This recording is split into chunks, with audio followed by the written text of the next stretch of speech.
Hello friends, welcome on Expert Physics YouTube channel. Myself Himanshu Agrawal. Today's lecture on atomic and molecular physics, lecture number 11. Okay. Last lecture में अपन ने देखा था कि intensity rules क्या होते हैं। कोई भी जो टर्म वैल्यू है उसके इंटेंसिटी कौन सी लाइन तुम्हारे पास में स्ट्रॉन्ग होगी, कौन सी लाइन वीक होगी, ठीक है ना। तो उसके लिए क्या क्या रूल्स हैं वो अपन ने देखे थे। इसके बाद में अपन ने ज़ीमान इफेक्ट देखा था। ज़ीमान इफेक्ट क्या होता है, कोई भी एटम के ऊपर मैग्नेटिक फील्ड का इफेक्ट क्या है, कैसे उस एटम्स की जो लाइंस है वो स्प्लिट होती है, उसमें नॉर्मल ज़ीमान इफेक्ट क्या होता है, एनामलस ज़ीमान इफेक्ट क्या होता है, इसके अलावा पास्ट एंड बैक इफेक्ट क्या होता है, ठीक है ना। इसका बेसिक देख लिया था। और जो नॉर्मल ज़ीमान इफेक्ट है उसका जो तुम्हारे पास में नॉर्मल ज़ीमान इफेक्ट का जो क्वांटम मैकेनिकली एक्सप्लेनेशन है वो भी देख लिया था। उसका मैंने इंपॉर्टेंट चीज तुम्हें बताई थी कि तुम्हें मेन ये फॉर्मूला याद रखना है, delta E is equal to GL ML B mu B, ठीक है। ये वाला फॉर्मूला तुम्हें delta E is equal to E no, ये होता है E नोट प्लस, और डेल्टा E क्या हो जाएगा, डिफरेंस क्या होता है GL, दोनों का डिफरेंस जाएगा तुम्हारे पास में GL B म्यू B। ये तुम्हारे पास में क्या आता है, ये तुम्हारे पास में एडजेसेंट लेवल जो सेपरेशन है ना, टर्म सेपरेशन है वो आता है तुम्हारे पास में, ठीक है। तो यहां तक अपन ने देख लिया था। आज अपन देखेंगे anomalous Zeeman effect and Paschen and back effect, ठीक है। उससे पहले मैंने होमवर्क क्वेश्चन दिए थे, तो 3 क्वेश्चन दिए थे होमवर्क। तो एक क्वेश्चन तो लगभग सभी को आ गए थे, दूसरा भी आ गया था, और तीसरा क्वेश्चन मुझे ये बोला गया था कि सर वो मिल नहीं रहा है ना। बाकी तुम देखना, एक स्टूडेंट है जिसने वो क्वेश्चन किया था, बाकी किसी ने नहीं किया। तो नेट दिसंबर 2018 में ही आया हुआ है, ठीक है। पार्ट ए का जो पेपर है उसमें 68 नंबर का क्वेश्चन है, वो क्वेश्चन देखना, वो तुम्हें मिल जाएगा और वो तुम्हें आना चाहिए। बहुत इजी क्वेश्चन है, बस थोड़ी सी उसमें कंसेप्ट तुम्हें लगाना है, कैसे लगता है मैं तुम्हें यहाँ पे एक्सप्लेन करता हूँ। सबसे पहले 30वें नंबर का क्वेश्चन ये था, इसका सॉल्यूशन देखते हैं। क्या बोल रहा है, कोई भी न्यूमेरिकल करने का सबसे अच्छा तरीका क्या है। सबसे पहले गिवन क्या क्या है वो लिखो, ठीक है। गिवन क्या है तुम्हें, देखो इन्हें नॉर्मल ज़ीमान इफेक्ट दे रखा है, मैग्नेटिक फील्ड दे रखा है B = 0.3 टेस्ला, ठीक है। यूनिट भी तुम्हें इसके अंदर एमकेएस में चाहिए, ठीक है। आगे बोल रहा है the splitting between the component of a 660 nanometre spectral line is, ठीक है।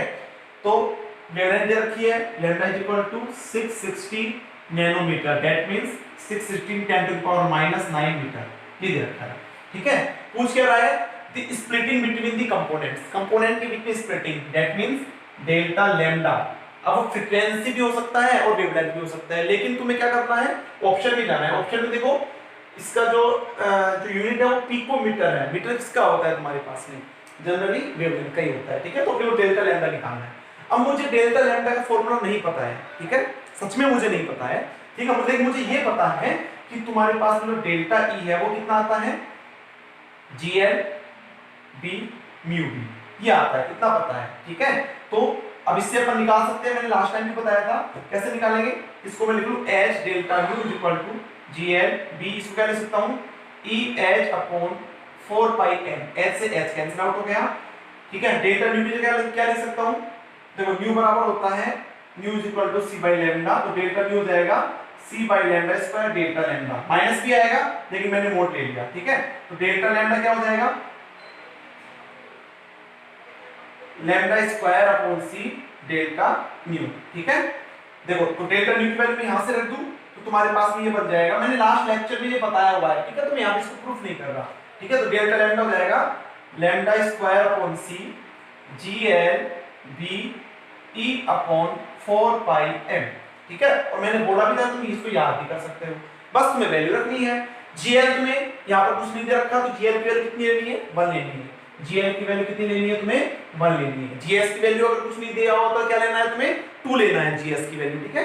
पहले वाले लेक्चर में ये सब मैं बता चुका तुम्हें, ठीक है। अब देखो यहाँ पे डेल्टा लैम्डा = लैम्डा की वैल्यू कितनी है 660 10⁻⁹, तो इसका स्क्वायर करना है, तो मैं क्या कर रहा हूं 60 × 60 कर सकता हूं, स्क्वायर करना है, इंटू 10 टू पावर 1 है, मैंने 0 छोड़ दिया है यहाँ पे, ठीक है ना, तो 2 बार आएगा 10 टू पावर 2 कर दूं, इसका भी स्क्वायर होगा 10 टू पावर -18। ओके, आगे अपॉन सी क्या है 3 इंटू 10 टू पावर 8, ठीक है। यहाँ पे है ई मतलब 1.6 10 टू पावर -19, बी की वैल्यू कितनी है 0.3 टेस्ला अपॉन में 4 पाई एम, 4 पाई मतलब 3.14, एम का मतलब 9.1 into 10 to power -31 mass of electron, ठीक है। अब तुम्हें इसको सोल्व करना है। अभी जिस टाइम ये क्वेश्चन पूछा हुआ था नेट जून 2016 में, उस टाइम तुम्हारे पास में कैलकुलेटर तो होता नहीं था, ठीक है ना। अब तो तुम्हारे पास में क्या है ऑनलाइन एग्जाम होता है, तो अब तो तुम देख सकते हो कैलकुलेटर से सोल्व कर सकते हो। उस टाइम तुम्हारे पास में कैलकुलेटर होता नहीं है, तो थोड़ा सा इसकी जो कैलकुलेशन है वो थोड़ी सी कॉम्प्लेक्स बन जाती है, ठीक है। लेकिन तुम्हें ऐसे प्रैक्टिस इसकी क्या कैसे करनी है, हैंड से करनी है, ऐसे नहीं कि तुम कैलकुलेटर निकाले मोबाइल निकाला और उसको सोल्व करने लगे, क्योंकि उस टाइम जिस टाइम ये क्वेश्चन पूछा गया था उस टाइम ऑनलाइन एग्जाम तुम्हारा नहीं होता था, ठीक है। तो देखो कैसे करना है इसको 66 इंटू 66, ये मैंने ऐसे लिख दिया। सबसे पहले तुम्हें एक काम करना, पावर को सोल्व करना।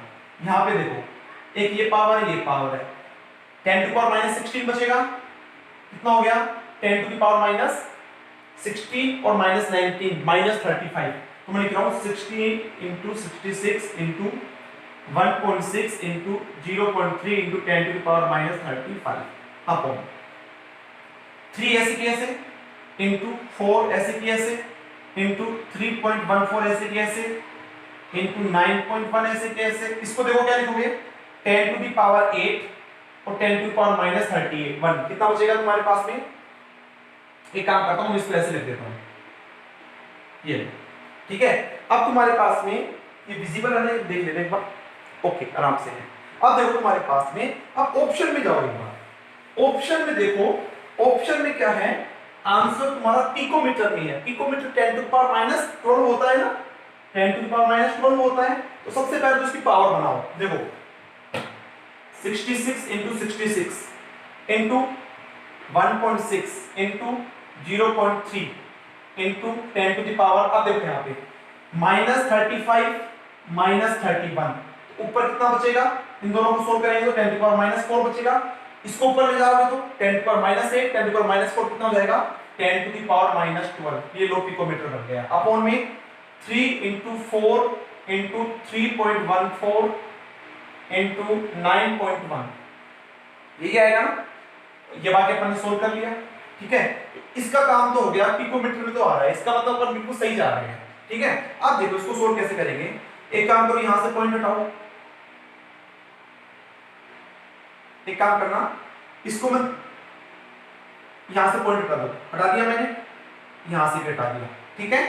देखो 3 से 3 कैंसिल आउट हो गया 4 को कैंसिल आउट करो, यहां 33 आएगा, यहां 33 आएगा, ठीक है। मैं यहां लिख रहा हूं 33 इंटू 33 इंटू, यहां पे क्या है, यहां पे तुम्हारे पास में है 1.6, इसको मैं 16 लिख दूं, अपॉन में नीचे क्या है, इसको 16 लिख दिया तो यहाँ पे 10 लिखना पड़ेगा, पॉइंट हटाएंगे तो यहाँ पे इसको लगभग ये किसके बराबर है 3 के बराबर है, ये लगभग किसके बराबर 90 के बराबर है। क्यों, मुझे एग्जैक्ट तो चाहिए नहीं, लगभग उसके आंसर अब तुम पॉइंटों में इसको सोल्व करोगे तो 91 रखोगे तो बहुत ज्यादा कैलकुलेशन हो जाएगी, ठीक है ना।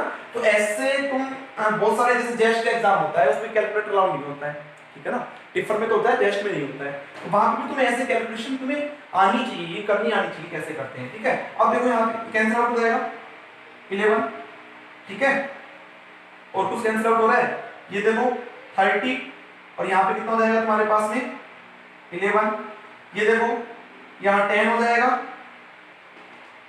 और यहाँ सॉरी यहाँ पे 15 हो जाएगा और यहाँ पे कितना हो जाएगा तुम्हारे पास में 8 हो जाएगा, ठीक है ना।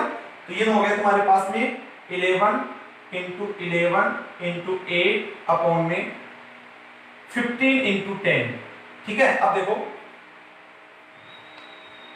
ठीक है विजिबल है। अब देखो यहाँ पे सॉरी, अब देखो 11 इंटू 11 कितना हो गया 121 इंटू 8 कितना हो गया 8 16 1 9 968 में 15 से डिवाइड कर दो, 968 को 15 से डिवाइड करेंगे तो कितना होगा 15 की 90 6.5 के अबाउट आ रहा है, ठीक है ना। ये तुम्हारे पास में सॉरी 65 पॉइंट कुछ आ रहा है, ठीक है। और उसमें 10 से डिवाइड और करेंगे तो कितना आ जाएगा तुम्हारे पास में, ये आ जाएगा 6.5 के। तो आंसर कौन सा जाएगा, ऑप्शन डी हो जाएगा, एग्जैक्ट आंसर आएगा। लेकिन मैंने क्या किया है, इसको नियर अबाउट लेने के लिए 91 को 90 लिख दिया, 3.14 को लगभग 3 लिख दिया, ठीक है ना। तो ऐसी कैलकुलेशन तुम्हें आनी चाहिए। तो आंसर कौन सा जाएगा तुम्हारे पास में, डी ऑप्शन। पिकोमीटर तो पहले ही बन चुका था और लगभग ये 6 के बराबर आ रहा है तुम्हारे पास में, ठीक है। तो ये ध्यान रखना कैलकुलेशन, नोट करो इसको जल्दी से। हो सकता है तुम्हारा 6 से यार नेट में इतना काम नहीं आए, क्यों, क्योंकि नेट के अंदर तो तुम्हारे पास ऑनलाइन एग्जाम होता है। इन बहुत सारे एग्जाम्स थे, कॉलेज लेक्चर के एग्जाम होते हैं, ठीक है ना, वो ऑफलाइन होते हैं, ठीक है। तो अगर ऐसी कैलकुलेशन होती है तो तुम्हें आनी चाहिए, उसको नियर अबाउट करके तुम आंसर निकाल सकते हो। लेकिन तुम्हें चेक करना है ऑप्शन ऐसे हो, तुम्हें ये 6 दे दिया, फिर 7 दे दिया, फिर तुम्हें एग्जैक्ट कैलकुलेशन करनी पड़ेगी, ठीक है ना। अगर ऐसा हो 6, 8, 10, 12 तो तुम उसको नियर अबाउट निकाल सकते हो। इसको नोट करो।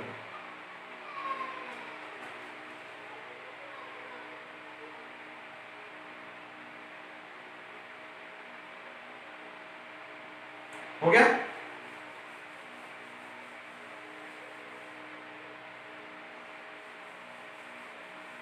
देखो एक क्वेश्चन और था जो कि मैंने बोला था कि नेट दिसंबर 2018 में पूछा हुआ है, वो भी तुम्हें सोल्व करना है। लेकिन एक ही स्टूडेंट है, संग्राम नाम स्टूडेंट है ना, संग्राम नाम है उनका। तो ओनली उन्होंने सोल्व किया था वो वाला क्वेश्चन, बाकी किसी ने ही सोल्व नहीं किया, ठीक है ना। तो मैं वो क्वेश्चन सोल्व करवा देता हूँ तुम्हें।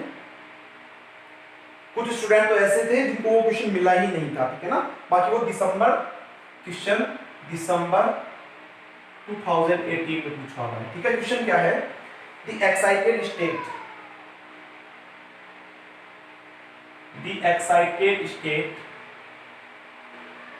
n बराबर 4, n is equal to 4, l is equal to 2 of an electron in an atom, of an electron in an atom may decay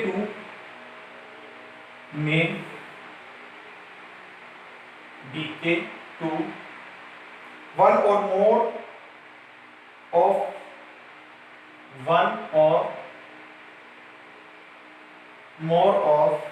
the lower energy levels,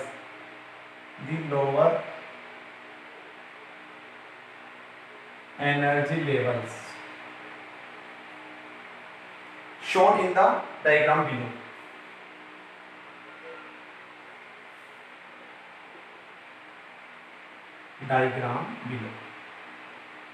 ठीक है। डायग्राम तुम्हें क्या दे रखा है, ये दे रखा है यहाँ पे तुम्हारे पास में एक्साइटेड स्टेट है, n बराबर 4, l is equal to 2, ठीक है। ये तुम्हारे पास में n is equal to 3 दे रखा है, इसमें l is equal to 0, l is equal to 1, l is equal to 2, okay.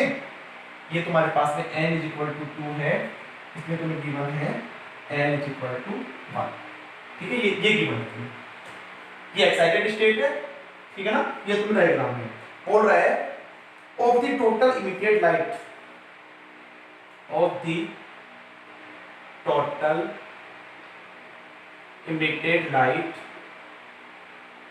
a fraction 1/4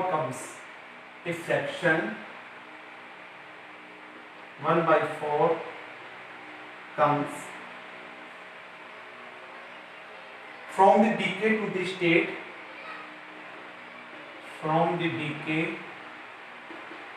state,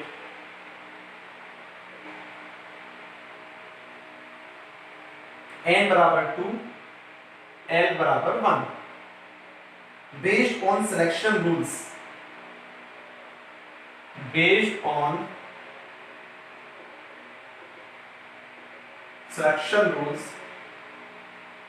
the fractional intensity of the emission line,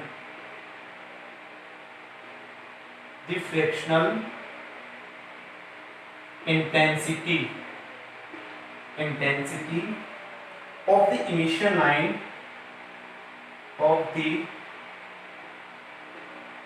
emission line due to the decay